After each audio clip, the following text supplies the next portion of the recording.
बच्चों English medium में already मैंने ये सारे क्लासेस अपलोड कर रखा है। जो इंग्लिश मीडियम से तैयारी कर रहे हो क्लास 12th के लिए, फिजिक्स में आप जाकर के हमारे YouTube चैनल में जाकर के इंग्लिश मीडियम में सारी वीडियोस अपलोडेड है, आप जाके देख सकते हो।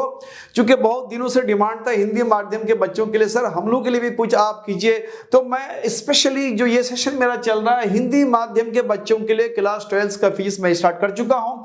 इससे पहले मेरा वीडियो आपने देखा होगा विद्युत आवेश पर था। आज हम लोग देखेंगे कूलॉम का नियम। टाइम को बर्बाद नहीं करते बच्चों, बहुत कीमती है। कूलॉम साहब ने जो नियम दिया, कूलॉम साहब ने जो नियम दिया, उन्होंने जो चार्जेस के आवेश के बारे में जो नियम दिया, उन्होंने कहा कि दो स्थिर बिंदु आवेशों के बीच, स्थिर बिंदु मतलब चार्ज मूव नहीं करना चाहिए, स्टैटिक होना चाहिए, रेस्ट में विराम में होना चाहिए। दो स्थिर बिंदु आवेशों के बीच लगने वाला आकर्षण या प्रतिकर्षण बल, यानी दो पॉइंट चार्ज बिंदु आवेश के बीच जो फोर्स लगने वाला है वो आकर्षण भी हो सकता है, प्रतिकर्षण भी हो सकता है। मतलब अगर समान टाइप का है जिसको हम पॉजिटिव चार्ज कहते हैं, उसमें रिपल्जन होगा, और अगर नेगेटिव यानी ऋणात्मक आवेश है तो उसमें अट्रैक्शन होगा यानी आकर्षण होगा।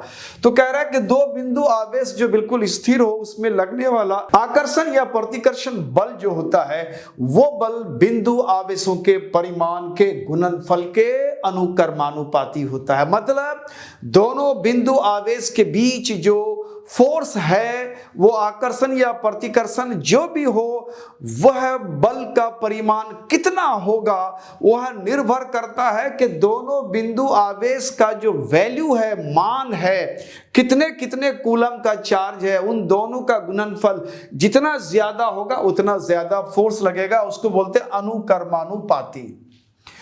बिंदु आवेशों के बीच की दूरी के वर्ग का व्युत्क्रमानुपाती होता है, यानी दोनों चार्जेस के बीच, आवेश के बीच जो दूरी है वह दूरी जितना रहेगा उस दूरी के स्क्वायर के हिसाब से उसका वैल्यू कम होता जाएगा, यानी स्क्वायर का व्युत्क्रमानुपाती होता है, उल्टा अनुपात है, और उसके परिमाण का गुणनफल का समानुपाती होता है। तो बच्चों मान लिया जाए कि वह बिंदु आवेश मान लिया हम लोगों ने एक यहाँ पे Q1 है और सम डिस्टेंस पर यहाँ पे दूसरा हमारा आवेश है Q2 और दोनों के बीच का डिस्टेंस है यहाँ पे R। तो कूलॉम साहब का जो यहाँ पे परिभाषा डेफिनेशन है कि दोनों के बीच जो लगने वाला फोर्स है वो अनुकर्मानुपाती होता है दोनों आवेश के परिमाण का। आवेश का परिमाण यानी एक Q1 है और दूसरा Q2 है, दोनों आवेश के परिमाण का गुणनफल। देखो बच्चों यहाँ परिमाण बोले तो यहाँ हम लोग साइन नहीं लेते हैं, उसका चिन्ह नहीं लेते हैं, क्योंकि आवेश का दो चिन्ह होता है, एक ऋणात्मक और एक धनात्मक, एक पॉजिटिव और नेगेटिव साइन लेते हैं। तो कहता है कि फोर्स में यहाँ साइन का कोई जरूरत नहीं है, यहाँ डायरेक्ट हम उसके परिमाण की बात करते हैं। हो सकता है कि एक नेगेटिव हो और एक पॉजिटिव हो, मे बी के दोनों ही नेगेटिव हो, मे बी के दोनों पॉजिटिव हो, तो उस केस में हम चार्ज का साइन नहीं लेते हैं। और ज्यादा क्लैरिटी अगर चाहते हो तो इसमें मॉडुलस लगा दो। मॉडुलस का मतलब है कि अगर उसमें चार्ज का अगर साइन आपने दिया है तो ये मॉडुलस में साइन का कोई मतलब नहीं होता है, मॉडुलस अगर हटाएंगे तो साइन हट जाता है, तो आप ऐसे भी रख सकते हो। दूसरा कह रहा है कि दोनों आवेशों के बीच की दूरी, जो दोनों के बीच की दूरी हमने यहाँ R रखा है, तो R के स्क्वायर यानी उसके वर्ग का व्युत्क्रमानुपाती का मतलब होता है जैसे 1/r² हो गया। तो ये जो डेफिनेशन है कूलॉम साहब ने चार्ज के बारे में, दोनों के बीच लगने वाले फोर्स के बारे में उन्होंने बताया। तो अब हम लोग इस फोर्स को थोड़ा सा और इनहांस करते हैं। अभी हमने देखा कि ये फोर्स डायरेक्टली प्रोपोर्शनल किसका हो गया, Q1 मल्टीप्लाइड Q2। चाहे तो आप वो साइन लेके चल सकते हो या नहीं तो अंडरस्टूड है कि उसमें हम लोग नेगेटिव साइन को नहीं दिखाते हैं, अगर नेगेटिव चार्ज है तो हम लोग डायरेक्ट दिखाते हैं। और ये है 1/r², और इन दोनों को अगर हम कंबाइन कर दे बच्चों तो ये हो जाएगा ये Q1 multiplied Q2 upon R²। और मैथमेटिक्स में ये जो साइन ऑफ प्रोपोर्शनलिटी है इसको हटा के हम लोग साइन ऑफ इक्वलिटी की बात करते हैं। तो अगर हम इक्वल कर दें तो कुछ कांस्टेंट इधर या इधर हमें मल्टीप्लाई करना पड़ता है। तो हमने इधर मल्टीप्लाई कर दिया कुछ नियतांक, और ये Q1 और यहाँ पे Q2 and divided upon r square. अब ये जो हमने के लिया है इस के को हम लोग समानुपाती नियतांक कहते हैं। लिखेंगे जहां के बराबर समानुपाती नियतांक है, नियतांक है जिसे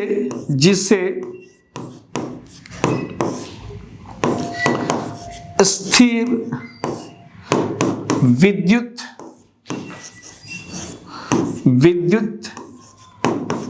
बल नियतांक भी कहते हैं, कहते हैं। ये हुआ हमारा एक फॉर्मूला जो कूलम साहब के नियम से हमने इसको डिराइव करा। अब इस वैल्यू को थोड़ा सा आगे बढ़ाते हैं हम लोग।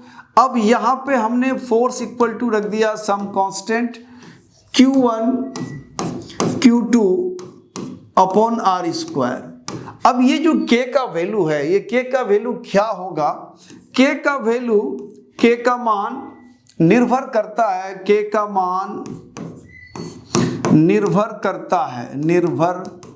करता है कि हमने कौन सा यहाँ पे यूनिट लिया है, मात्रक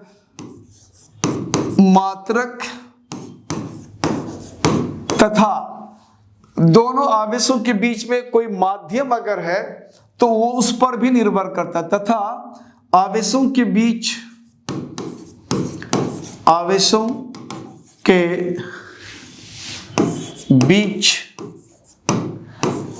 माध्यम के प्रकृति पर मतलब कहने का है कि जैसे हमने दो चार्ज लिया है ना, Q1 लिया एक और सम डिस्टेंस पर हमने दूसरा चार्ज Q2 लिया है। अब इन दोनों के बीच कोई अगर मीडियम है, जैसे मान लो कोई मीडियम नहीं है तो हम लोग बोलेंगे एयर है, वायु है, या अगर वायु भी नहीं है तो निर्वात है जिसको हम लोग वैक्यूम कहते हैं। या हो सकता है दोनों आवेश के बीच में कोई एक कंक्रीट वॉल है, या ऐसा लकड़ी का कोई गुटका है, या पानी में दोनों चार्ज को डुबा के रखा, दोनों के बीच में यहाँ पानी है। तो कहता है कि दोनों चार्जेस के बीच में कौन सा माध्यम है और इन चार्जेस को जो हम मेजर करते हैं उसका मात्रक क्या है, किस मात्रक में किस यूनिट में इसको मेजर कर रहे हैं, उसके हिसाब से के का मान यहाँ पे वैल्यू होगा, के का वैल्यू चेंज करेगा। तो अगर हम लोग ये कहें कि अगर हम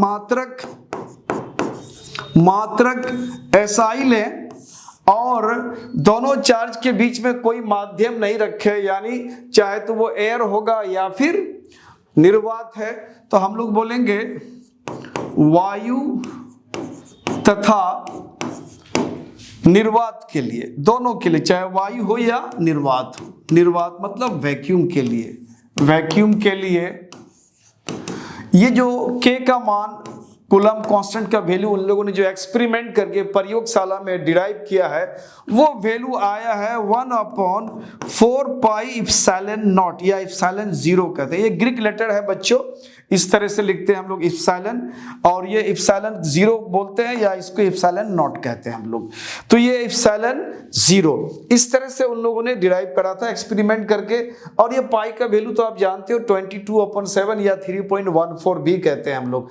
अब रही बात इस इप्सिलॉन नॉट का वैल्यू, तो इप्सिलॉन नॉट के वैल्यू को हम लोग, ये जो इप्सिलॉन नॉट है इसको बोलते हैं हम लोग वायु या निर्वात का विद्युतशीलता, वायु या निर्वात का विद्युतशीलता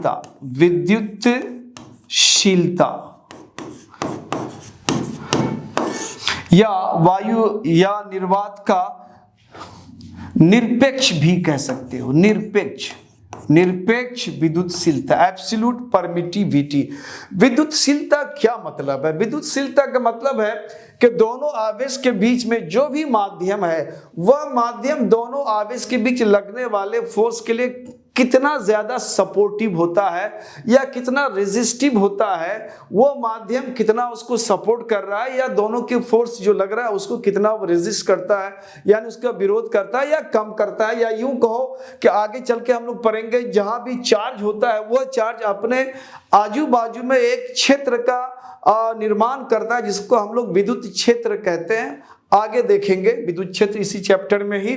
तो क्या विद्युत क्षेत्र को हम लोग दिखाते हैं विद्युत रेखा से दिखाते हैं, और विद्युत रेखा जो अलग अलग तीर होता है एरोज से हम लोग दिखाते हैं। तो कहता है कि दोनों चार्ज के बीच में कितना डेंस है, कितना घना है विद्युत क्षेत्र का मान, उस चीज पर डिपेंड करता है कि किस माध्यम के रखने से कितना घना होता है। इसको हम लोग विद्युतशीलता कहते हैं। तो कहा जाता है वायु या निर्वात के लिए जो पाई का वैल्यू, इप्सिलॉन नॉट का वैल्यू निकाला है, इप्सिलॉन नॉट का वैल्यू बच्चों इसका वैल्यू निकाला है 8.85, 2 डिजिट लेते हैं, कोई 4 भी ले लेते हैं, इंटू 10⁻⁻12। ये वैल्यू इतना निकाला है कि ये जो वैल्यू होता है यानी वायु या निर्वात के लिए एसआई मात्रक में इप्सिलॉन नॉट यानी विद्युतशीलता का जो वैल्यू है, या यूं कहो कि निरपेक्ष विद्युतशीलता का वैल्यू 8.854 इंटू 10⁻⁻12 होता है। अब यहाँ पे कभी कभी बच्चों यूनिट मांग लेता है कि इसका यूनिट क्या है। तो अब इसका यूनिट के बारे में एसआई में इसका यूनिट को दर्शाना होता है कि इसका यूनिट क्या होगा। तो इसका यूनिट बच्चों होता है, इसका यूनिट होता है newton inverse metre inverse square और कूलम स्क्वायर, ये उसका यूनिट होता है। यानी इप्सिलॉन नॉट का यूनिट होता है न्यूटन इनवर्स, उसके बाद मीटर इनवर्स स्क्वायर और कूलम स्क्वायर। तो ये कभी कभी आपको ऑब्जेक्टिव में पूछा जाता है, तो ये वैल्यू आपको याद रखना पड़ेगा बच्चों। तो ये इप्सिलॉन नॉट की बात हो गई। अगर इस वैल्यू को यहाँ पे हम लोग अगर सब्स्टिट्यूट करते हैं तो अब देखो ये वैल्यू कितना हो जाएगा। अगर इस वैल्यू को मान लो हम लोग यहाँ पे सब्स्टिट्यूट करने की बात करते हैं तो ये वैल्यू कितना हो जाएगा, यानी F इक्वल टू हो जाएगा K का वैल्यू लिख देंगे 1/4 पाई इप्सिलॉन नॉट। अब ये हो गया Q1 Q2 upon R square. चाहे तो मॉडुलस साइन आप रख सकते हो, दो पैरेलल लाइन जो लेते हैं समानांतर रेखा, या फिर नहीं भी ले सकते हो। तो ये अंडरस्टूड है। तो ये इतना वैल्यू हो गया। एक फॉर्मूला हमारे पास तो ये डिराइव हो गया, ये फॉर्मूला बहुत यूज होगा। या अगर इन वैल्यूज को अगर हम लोग रख लें, जैसे हमने कहा कि 1/4 और पाई का वैल्यू होता है 3.14, इप्सिलॉन नॉट का वैल्यू हो गया 8.854 इंटू 10⁻⁻12। इस पूरे को सॉल्व करने के बाद बच्चों ये वैल्यू 9.10⁻9 के लगभग आता है। तो इसको वैल्यू अगर हम लोग लिख दें 9 इंटू 10⁻9 और ये हो गया Q1 Q2 upon R square. तो ये एक दूसरा फॉर्मूला इसी का, यानी दूसरा रूप हो गया। ये कूलम साहब का ये फॉर्मूला हो गया। अब कभी कभी ऐसा होता है कि अगर हमने कहा कि दोनों चार्ज के बीच में कौन सा माध्यम है, हमने यहाँ मान के चला कि एसआई यूनिट लिया, मात्रक लिया, और हम लोग यहाँ लेते हैं कि दोनों आवेश के बीच में कोई माध्यम नहीं, एयर है या फिर एयर भी नहीं है, चले गए हम लोग स्पेस में तो वहां कुछ भी नहीं है, तो उसको हम वैक्यूम कहते हैं या निर्वात कहते हैं। तो उसके लिए ये फॉर्मूला हमारा सूट है। अगर दोनों आवेश के बीच में कोई अगर दूसरा माध्यम हो तो माध्यम तो बहुत सारा है, किस तरह का माध्यम है। तो अब किस तरह का माध्यम है, वो फोर्स कितना होगा, कैसे होगा, उसको कैसे डिटरमिन करेंगे, तो थोड़ा सा उसके बारे में हम लोग बात कर लेते हैं। कैसे वो वैल्यू हम लोग निकालेंगे बच्चों, उसको भी हम लोग यहाँ पे देखते हैं। अब यहाँ अदर देन एयर, अगर कोई अन्य माध्यम हो, आवेशों के बीच अगर अन्य माध्यम हो, तो यहाँ लिखते हैं अन्य माध्यम के लिए, माध्यम के लिए मतलब आवेशों के बीच जो है कोई दूसरा माध्यम हमने रख दिया, कोई भी माध्यम रख दिया, तो उस समय इसके बीच जो फोर्स लगना है तो ये लिखेंगे 1/4 पाई हमने कहा था यहाँ पे इप्सिलॉन नॉट किसके लिए, एयर के लिए, तो यहाँ हम इप्सिलॉन नॉट नहीं लेंगे, इप्सिलॉन लेते हैं। मतलब एयर के लिए तो हमने ये जीरो ले लिया, इप्सिलॉन जीरो भी कह सकते हैं हम लोग, ग्रीक लेटर इप्सिलॉन जीरो या इप्सिलॉन नॉट पढ़ते हैं। अब अगर कोई और माध्यम है तो यहाँ हम लोग इप्सिलॉन ले लेते हैं सिंबॉलिक फॉर्म में, और फॉर्मूला हमारा एज इट इज रहेगा Q1 Q2 upon R square. तो यहाँ बोलेंगे ये जो वैल्यू है इप्सिलॉन, ये अब वो कौन सा माध्यम है, दोनों चार्ज के बीच, आवेश के बीच, उस माध्यम का ये निरपेक्ष विद्युतशीलता है। ये जो है तो लिखेंगे आवेशों के बीच माध्यम का, आवेशों के बीच माध्यम का विद्युतशीलता या निरपेक्ष विद्युतशीलता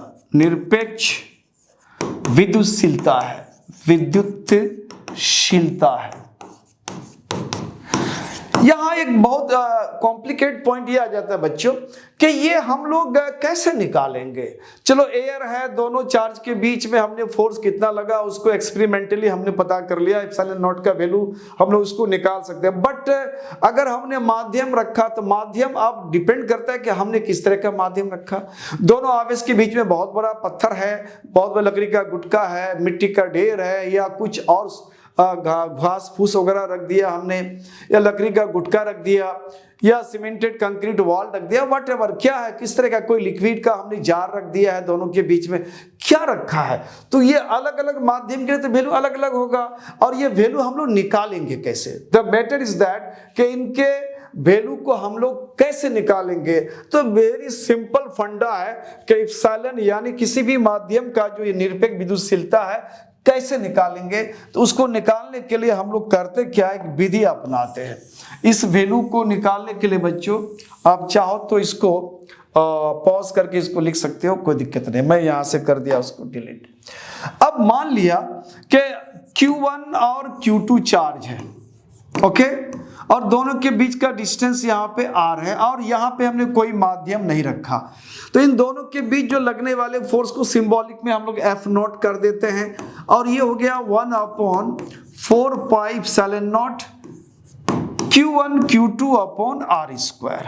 ओके, अब हमने क्या करा कि ये Q1 और Q2 जो दो बिंदु आवेश, इनके बीच मैंने एक ऐसे मीडियम रखा, एक ऐसे मीडियम रखा, मीडियम यानी माध्यम रखा,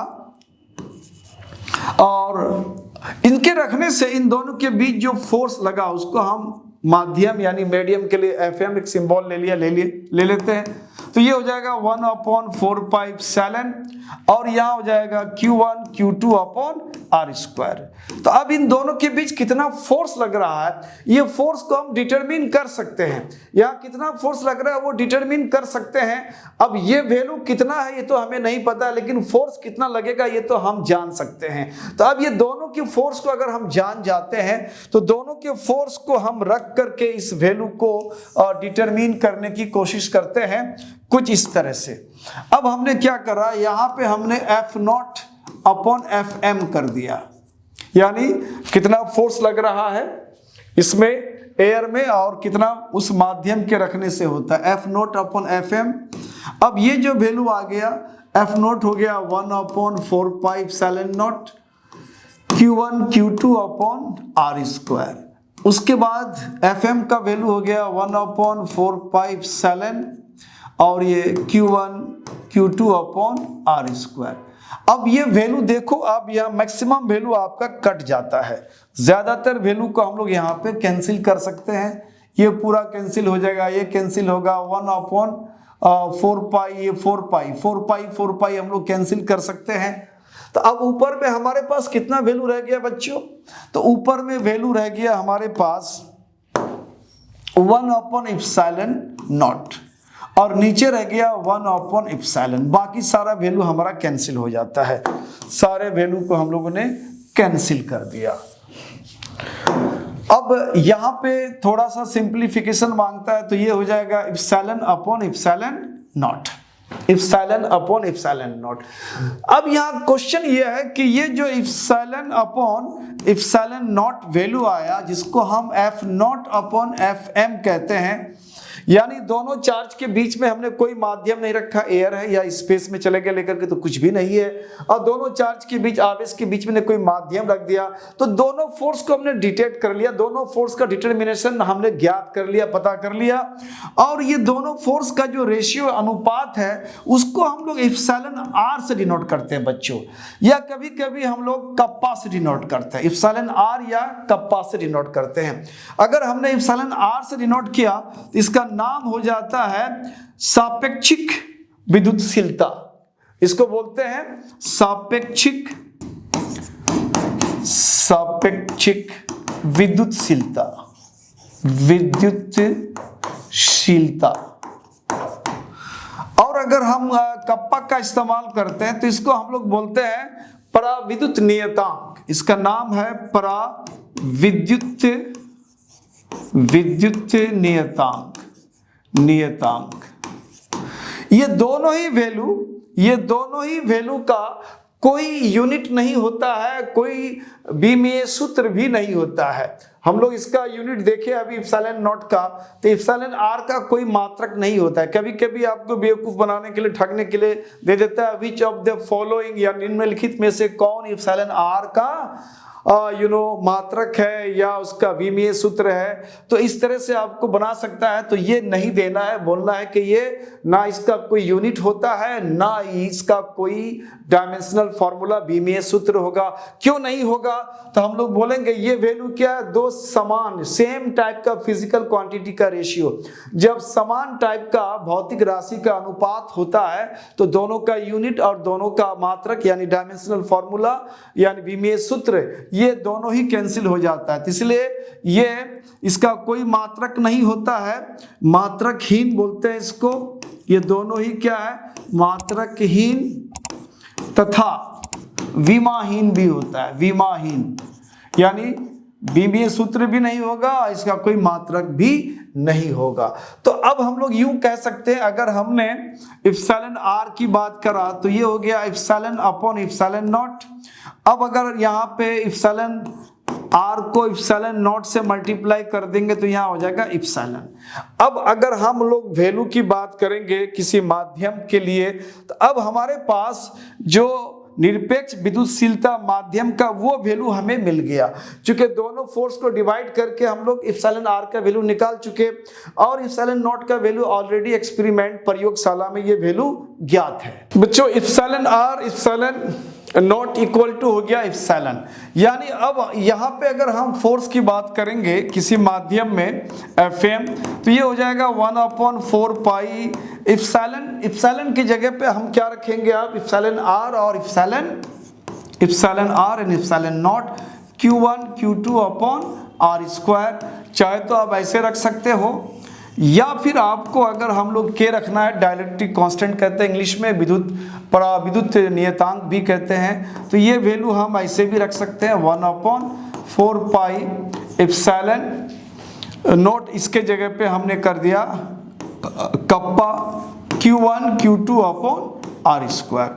चाहे तो अब इसको आप ऐसे रख सकते हैं ये वैल्यू। तो अब ये है कि ये जो वैल्यू है ये किसी माध्यम के यानी दो आवेश के बीच में कोई अगर अन्य माध्यम है तब ये फॉर्मूला हम लोग यूज करते हैं, अन्यथा मोस्टली केसेस में हम लोग दो बिंदु आवेश के बीच में किसी माध्यम की बात नहीं करते। इवन कि आपको जब न्यूमेरिक सांख्यिकी प्रश्न बनाएंगे तो वहां पे आपको एयर की ही बात होगी, यहाँ पे निर्वात या एयर की बात करते हैं हम लोग। तो इस तरह से ये वैल्यू आपने यहाँ प्राप्त कर लिया। अब यहाँ से थोड़ी सी एक एक्स्ट्रा जानकारी आपको लेना है बच्चों, जो अक्सर आपके एग्जाम में पूछे जाएंगे। तो वो एक्स्ट्रा जानकारी क्या है, अभी हमने कहा कि जो एप्सिलॉन नॉट की बात करा तो इसका एक चीज तो यह है कि वैल्यू हमने कहा कि इसका वैल्यू होता है 8.85 या कभी कभी 4 लेते हैं 10⁻⁻12 लिखते हैं। और रही बात यूनिट का, तो कभी कभी इसका यूनिट आप कंफ्यूज करोगे, भूल जाओगे। तो मैं आपको ट्रिक बता देता हूं कि इसका यूनिट कैसे याद रखोगे। जैसे हमने कहा कि एफ नॉट तो कितना था 1/4 pi epsilon naught Q1 Q2 upon r square. अब मान लो कि ये जो एप्सिलॉन नॉट है बच्चों, दिस एप्सिलॉन नॉट, इसको अगर हम इधर कर लें, यहाँ ऊपर आ जाएगा तो यहाँ हो जाएगा 1/4 पाई, और यहाँ Q1 Q2 अपॉन और ये आर स्क्वायर, ये फोर्स को भी याद कर दो। अब यहाँ देखो ये यूनिट क्या क्या होगा, इसको ऐसे याद रखो, इसका तो कोई यूनिट नहीं होता है, क्योंकि पाई का वैल्यू जो होता है ये 22/7 या 3.14 होता है, ये भी यूनिट लेस होता है, क्योंकि ये दो समान भौतिक राशि का अनुपात होता है। पाई क्या होता है, पाई का वैल्यू क्या होता है, किसी भी सर्किल का सरकमफेरेंस और उसका डायमीटर होता है, सरकमफेरेंस अपॉन डायमीटर, यानी उसका परिधि बटा उसका व्यास। यानी कोई ये सर्किल है और ये उसका डायमीटर है, तो सर्किल का जो परिधि है जितना भी होगा, मान लो परिधि अगर 22 अगर मीटर सेंटीमीटर लेते हो तो ऑटोमेटिकली इसको नापने की जरूरत नहीं है, इस डायमीटर की जो लंबाई वो 7 सेंटीमीटर हो जाता है। तो यहाँ पे 22/7 और ये वैल्यू चूंकि दोनों ही सेंटीमीटर है दोनों, तो यूनिट क्या हो जाता है, कट जाता है। यानी लेंथ बटे लेंथ, ये क्या है, लेंथ है, ये भी लेंथ है। तो समान फिजिकल क्वांटिटी भौतिक राशि का जो अनुपात होता है वो डायमेंशनलेस और यूनिटलेस यानी मात्रकहीन और विमाहीन होता है। तो इसका भी कोई यूनिट नहीं होता है। अब चार्ज का यूनिट क्या होता है, कूलम, तो ये कूलम क्या हो जाएगा, कूलम स्क्वायर, कूलम स्क्वायर। और ये आपका दूरी है, दूरी को अपने SI में मीटर कहते हैं, तो ये बच्चों मीटर स्क्वायर हो गया। और ये फोर्स है तो ये न्यूटन हो गया। अब ये सारे क्वांटिटी को ऊपर करो, न्यूटन ऊपर जाएगा तो न्यूटन पावर -1 हो जाएगा, मीटर ऊपर जाएगा तो मीटर इनवर्स स्क्वायर हो जाएगा, इन्हें माइनस लग जाएगा, और कूलम पे ऑलरेडी स्क्वायर है। तो अगर आप इसको कंफ्यूज करो, भूल जाओ, तो इस तरह से जल्दी से इसका निकाल सकते हो, क्योंकि अक्सर ये यूनिट डायमेंशन पूछता है बच्चों। तो ये हो गया आपको m स्क्वायर। पहले न्यूटन को ले लेते हैं हम लोग, सॉरी, तो पहले न्यूटन को ले लेते हैं।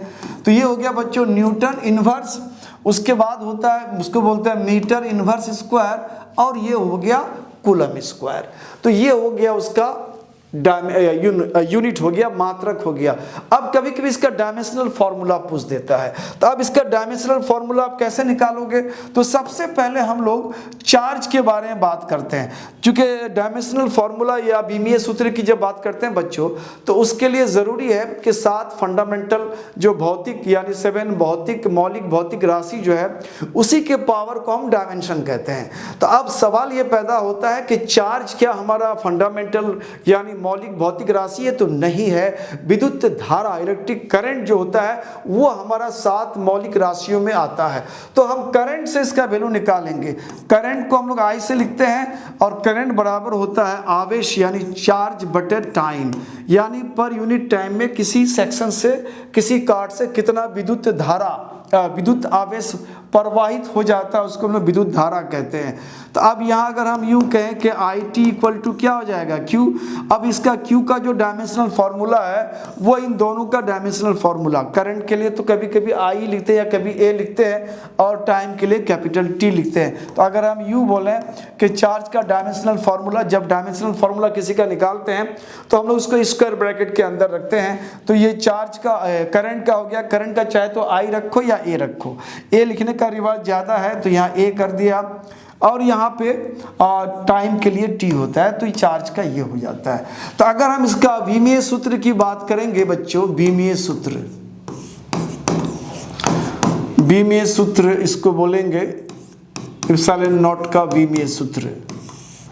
तो इसका विमीय सूत्र क्या हो जाएगा बच्चों, तो ये विमीय सूत्र जैसे यहाँ न्यूटन है, तो न्यूटन का मतलब हो गया फोर्स, और ये फोर्स का यूनिट है, और फोर्स का क्या होता है mL/-2। थोड़ा याद रखना पड़ेगा बेसिक चीज क्लास 11 से, mL/-2, और उस पर चूंकि पावर क्या है फिर -1 है तो -1 कर दिया। और मीटर यानी लेंथ का होता है, तो लेंथ के लिए यहाँ -2 हो गया। और यहाँ कूलम यानी चार्ज के लिए यहाँ क्या हो जाता है 80, तो यहाँ लिखेंगे 80, और उस पर स्क्वायर है तो स्क्वायर कर दिया। तो थोड़ा सा इसको हम लोग सिंप्लीफिकेशन करते हैं, तो यहाँ से इसको मैं कर दिया आउट। अब थोड़ा सा इसको हम लोग सिंप्लीफाई करते हैं, ये -1 इस पूरे पे पावर आएगा, सेपरेटली अलग अलग कर देते हैं, L/-1, T/-2 और -1 मल्टीप्लाई हो गया तो 2 हो गया। और यहाँ l पावर -2 है, ये 2 पावर इस दोनों पे आ जाएगा, तो यहाँ a का पावर 2 हो जाएगा और यहाँ पे t का पावर भी 2 हो जाएगा। तो थोड़ा सा अरेंज कर लेते हैं, m को पहले लिखते हैं ट्रेडिशनली रिवाज, और उसके बाद l लिखते हैं, l पावर -1 l पावर -2, तो ये दोनों को मल्टीप्लाई करोगे तो l पावर -3 हो जाएगा, और t पावर 2 तो यहाँ t का पावर 4 हो जाएगा और a का पावर 2 हो जाएगा। तो ये एप्सिलॉन नॉट का ये डायमेंशनल फार्मूला बीमीय सूत्र हो गया और ये उसका मात्रक हो गया, यूनिट हो गया। तो बच्चों इस तरह से हम लोग कूलॉम का जो नियम है इसको हम लोगों ने आज ये ख़त्म कर दिया। इस तरह से आपको सब्सिक्वेंट लगातार आपको हिंदी माध्यम में आपको जितने भी आपका क्लास 12 के जितने भी टॉपिक्स है, हर टॉपिक्स, हर यूनिट, हर इकाई से सारा वीडियोस मैं आपको दूंगा। और ये जो मैं नोट्स आपको लिखा रहा हूँ बच्चों, पेन एंड पेपर लेके आप बैठ जाओ, आराम से नोट लिखो, किसी चीज़ की ज़रूरत नहीं है। अगर दूर गांव देहात में भी बैठे हो तब भी आपको शहर आने की ज़रूरत नहीं है, क्लास करने की ज़रूरत नहीं है। ऑफलाइन क्लास की तो बिल्कुल ही ज़रूरत नहीं। मेरे ये ऑनलाइन क्लास को अगर आप रेगुलर आप उसको देख रहे हो, आप हमारे चैनल को अगर बिल्कुल नई बार देख रहे हो, पहली बार देख रहे हो, तो तुरंत आपको फटाफट इसको आप सब्सक्राइब करें और बेल आइकन को प्रेस कर दें, जिससे कि जब जब मैं आपको नया नया वीडियोस में डालता रहूँगा आपको इसका इन्फॉर्मेशन मिलता जाएगा। आप हमारे से बेनिफिट लें। आप कहीं भी दूर दराज देहात गाँव कहीं भी अगर रह के तैयारी कर रहे हैं, पढ़ रहे हैं, तो आपको हमारा ये क्लासेस बहुत फ़ायदा पहुँचाएगा। Thank you for watching my channel.